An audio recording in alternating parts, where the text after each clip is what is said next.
Here in Orpington, Martin Striven's family woke this morning to face the fact that he wouldn't be coming home.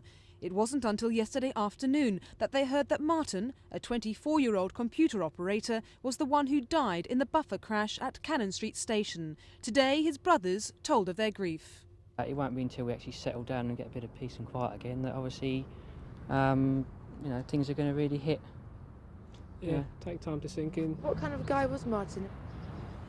Very outgoing, very sporty, a lot of cricket and stuff, supported Liverpool. A lot of played cricket with his friends at work and that, and a lot of friends, He went out to a lot of clubs and pubs. Martin's boss also paid tribute to him. He will be quite difficult to replace. He is a key member, or was a key member of staff, and his specialist skills will be very difficult to find another person in the market. The inquest into Martin's death was opened last night. A date for the full inquest is yet to be arranged. Meanwhile, it was business as usual for the hundreds of commuters who arrived at Sevenoaks Station to catch trains into town this morning. Many made their way in on the same service as yesterday, some even sitting in the same positioned compartment, putting thoughts of the crash behind them. I've travelled for 30 years on British Rail, and that's the first time I've ever been involved in an incident. I've driven for about the same period, and I think I've been involved in 4 accidents. So you make the decision for yourself.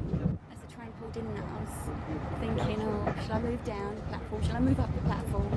I thought, no, I'm just going to have to stay right here and just, take it as calmly as you can, really. At Cannon Street, as passengers poured off the rush hour train, they were asked to report to British Transport Police to help them in their inquiries into the accident. Yesterday's wreckage has now been moved to a siding while crash investigators continue to examine it. The driver, who wasn't injured, is still being questioned about the accident. This afternoon, Transport Secretary Malcolm Rifkind met Labour's transport spokesman John Prescott to discuss the crash. Mr Prescott pressed for improvements to safety on British Rail. I think older stock, frankly, is not as safe as newer stock, and particularly in collisions. And in those circumstances, I think that the old stock should be replaced. The coaches on South East Regional Railway, 20 years old on average. It's twice the rest of the country. We have never refused, nor would ever refuse, any requests from British Rail for expenditure which was required for safety reasons. That is of paramount importance. The resources are always found where that is relevant.